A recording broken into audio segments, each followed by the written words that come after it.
Hey everyone, it's Ray Gardner here, and in today's video, I'm going to walk you through, I'm going to explain to you why counting calories and the calories in, calories out paradigm is broken and useless. And I'm going to give you 3 reasons why cutting your calories and eating less food is really a flawed approach to weight loss, and then talk about, what I call the vicious cycle of food frustration, and then show you why, explain to you why, or what you should be doing instead so that you can lower your body weight set point, which, is also called like your body weight thermostat. And so traditionally, we have always thought that the reason why someone is overweight and fat or doesn't lose weight is because their calories in minus their calories out is positive, meaning they're eating too many calories than what they're burning.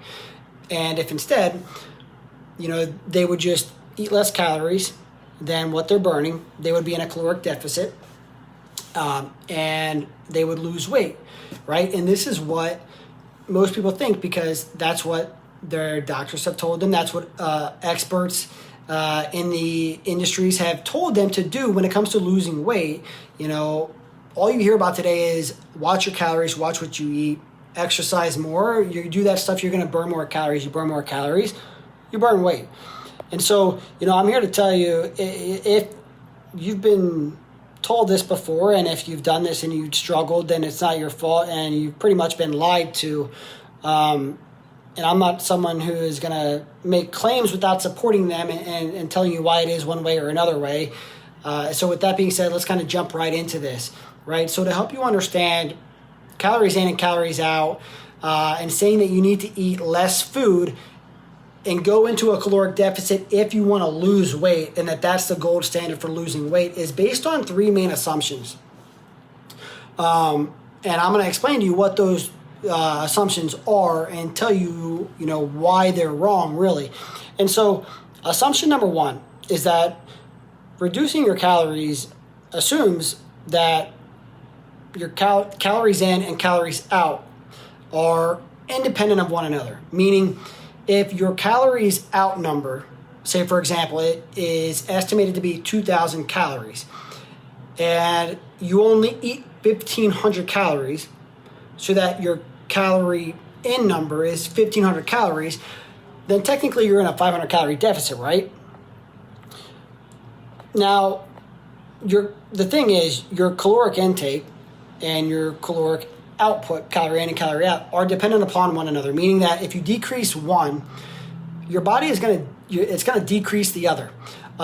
So if you reduce your calories that you're eating to 1,500, you think you're burning 2,000 because that's what the machine or the app like MyFitnessPal tells you, but your body thinks differently, and you're really probably only burning closer to 1,500, if not 1,500. And to help you understand this, let's say that you earned a total of $100,000 in 2020, and that same year, between bills and everything else, you spent $100,000. So your money coming in equals your money out, right? Now, let's say 2021, you lost your job and you only brought in $25,000, right? Would you continue to spend $100,000 per year and go bankrupt? Probably not, because you're smarter than that. And instead, what you would do is reduce your spending to $25,000 or close to it. That way you can balance your budget, right? And so, as you can see here, the money coming in and the money going out are dependent variables. If you reduce one, it's going to cause a reduction in the other. And so in this case, you're not going to go out and spend $75,000 that you don't have, right? So when you look at how this applies to, counting calories and eating less food, it works the exact same way. The only way that you can lose weight if you reduce your calories or food that you're eating is if the calories that you're burning, your calorie output, stays the same as it was before you reduced your calories. So if you reduced your calories to 1,500 calories, and then if your calories that you burn stayed at 2,000, then yes, technically that would result in weight being lost. However, it doesn't work this way, and research has shown it doesn't work this way. And if you reduce your calories in, your body is going to reduce your calories out. And the result is no weight is lost because your body is balancing its energy budget.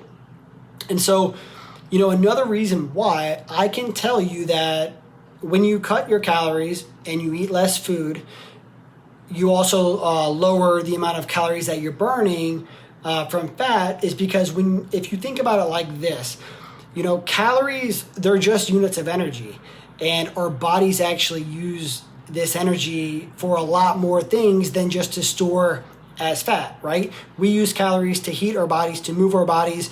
Our heart needs it to continue pumping. Our brain needs it to function. We need it for our blood pressure, our skin, our nails, our hair. The calories are used for more than just stored fat, and it's pretty obvious that the importance of them, right? They help out with some pretty important functions that keep us alive. And so whenever you reduce your calories, because your body is smart and it doesn't want to die, what it's going to do is it's going to reduce the amount of energy that it's putting out so that it has enough calories to be able to do these important things and keep you alive, like, keeping your heart pumping, your brain functioning, your temperature at a good temperature, your, ability to breathe, and all kinds of other, important organ functions, right? I think you get the point. And the main thing to really understand is that when you reduce your calories in, your body also reduces the calories out. The reason why it does it is because your body wants to be able to survive in times of like extreme stress, and your body doesn't know like what you're thinking or how much food you have available, that you're just hiding away from it to lose weight. All it knows is that it was getting a certain amount of food at one point and that it's used to. Now it's no longer getting that certain amount of food, so it's going to it's going to reduce the amount of energy that it's putting out, the calories that it's burning, because that's a smart thing to do. And really all it is just your body balancing its energy budget, right? And so that's assumption number one. Assumption number two is, the calorie in, calorie out, and reduce your calories paradigm assumes that your metabolic rate is stable. And so measuring how many calories you take in is pretty simple. All you have to do is just log your food into an app like MyFitnessPal. But the problem is measuring the amount of calories that you're burning, which is your total energy expenditure. And that's pretty hard to do. And most people, do this, and they get this number based on an app that has your height, your weight, your age, activity level, and maybe body fat percentage. And the reality is that these things are not very accurate in calculating your energy expenditure or the calories that you burn in a day. And what these calorie burning apps or whatever it is that you might be using to get your caloric expenditure are doing is they're just assuming that the energy expenditure basically remains constant other than your activity level. And, sure, it takes into consideration your age and your height and your weight and those things. But those things are almost irrelevant when you really look at what factors into calculating your metabolic rate and how many calories you actually burn in a day. Which I won't get into now, but it really runs a lot deeper than just looking at how old you are, what your height is, what your weight is, body fat percentage, and how hard you work out or how often you work out, right? And so when most people reduce their weight or reduce their calories and they go into like a caloric deficit, they really have no idea how many calories they're actually burning. And the first thing people usually do when they want to lose more weight, or if they've hit a plateau, is decrease their calories or their food intake a little more. But what they don't realize is that lowering their food intake is really just slowing down their metabolism.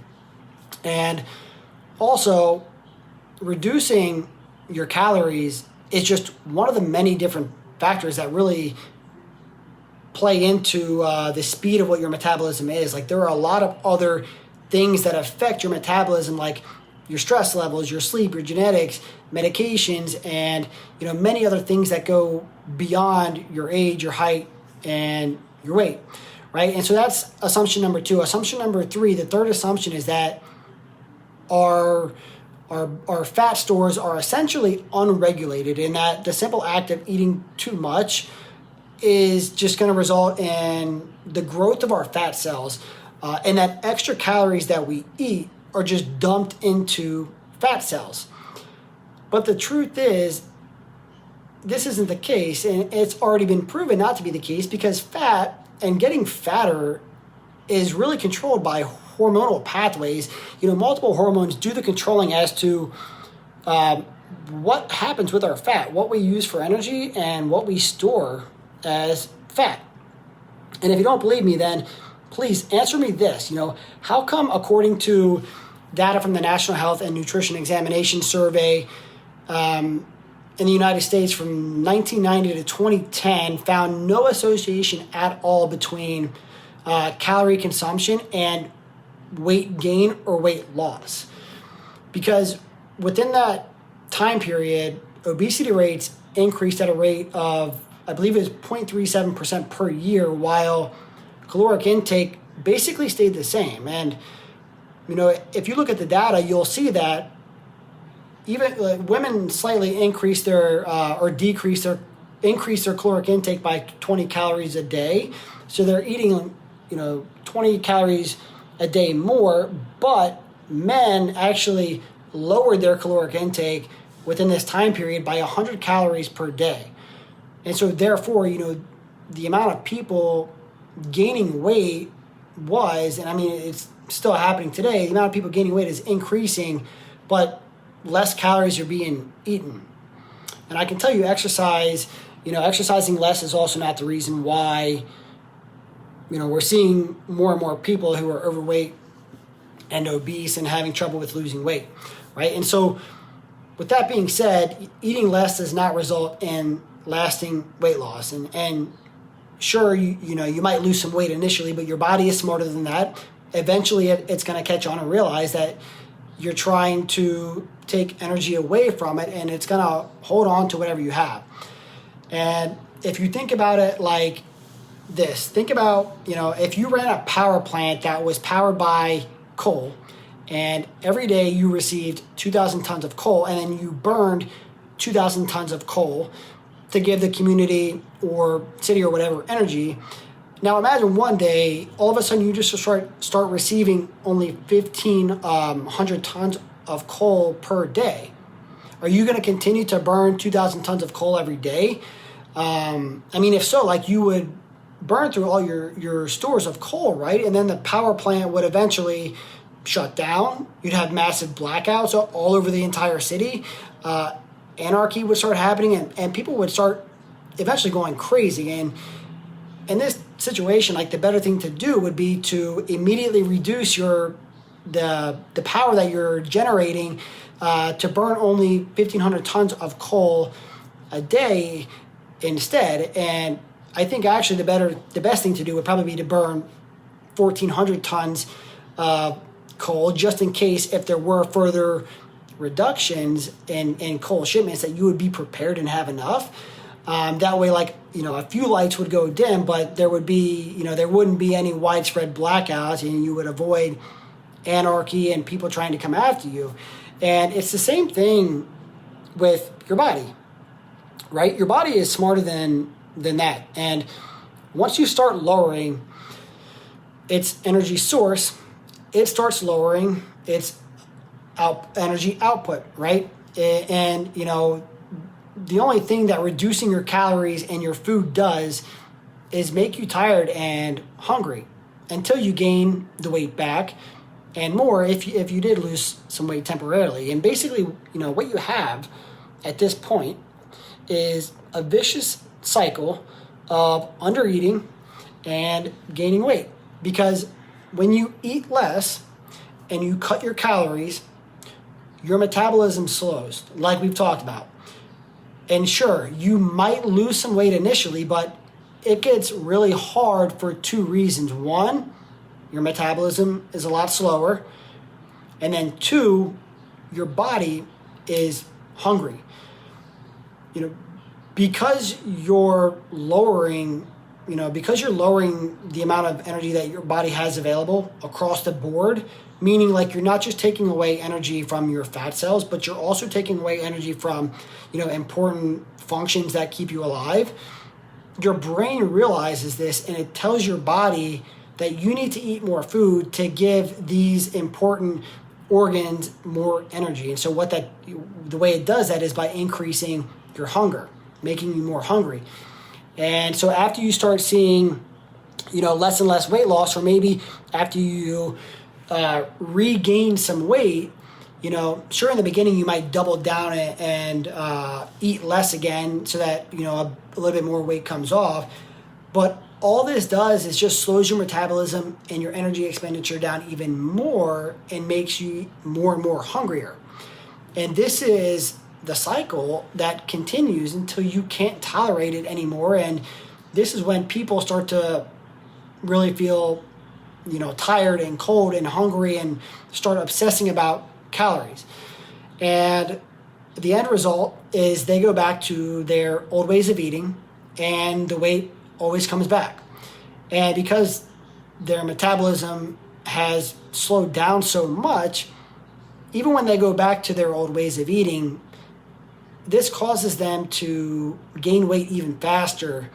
And quite often, they get to a weight that is even heavier than they were at before they initially started trying to lose weight. So if this is you, and you've tried and failed with cutting calories and eating less food to try and lose weight, what you need to do is get more specific. And what I mean by that is, don't focus on just calories specifically. If you follow me, my approach with protein, carbs, and fats. And what you want to do is you want to make sure that you eat enough protein. And I always, tell people a good starting ground is 1 gram of protein per pound of lean body mass. You want to eat more vegetables. I say to, set a goal for like 1 pound of vegetables a day. Eat more fiber. Reduce, or ideally completely eliminate temporarily your any added sugars or refined grains. And what you'll find is, what's going to happen is you're going to restore and balance your hormones, especially insulin. And the end result is you ultimately lower the weight that your body is happy at, because your body weight, believe it or not, it functions like a thermostat. There's a set point for your body weight and body fat percentage that your body's happy at. And so, if you think of a thermostat in a house, for example, if your thermostat, let's say it's broken and it's stuck at 32 degrees Fahrenheit. When this happens, because you don't want to freeze, what you do is you go take out your space heater, plug it in, and you start warming up your house, right? And then as the temperature increases, the thermostat realizes what's going on. It senses the increase in temperature, and then it kicks on the air conditioner and to bring the temperature back down to what it was originally set at 32 degrees.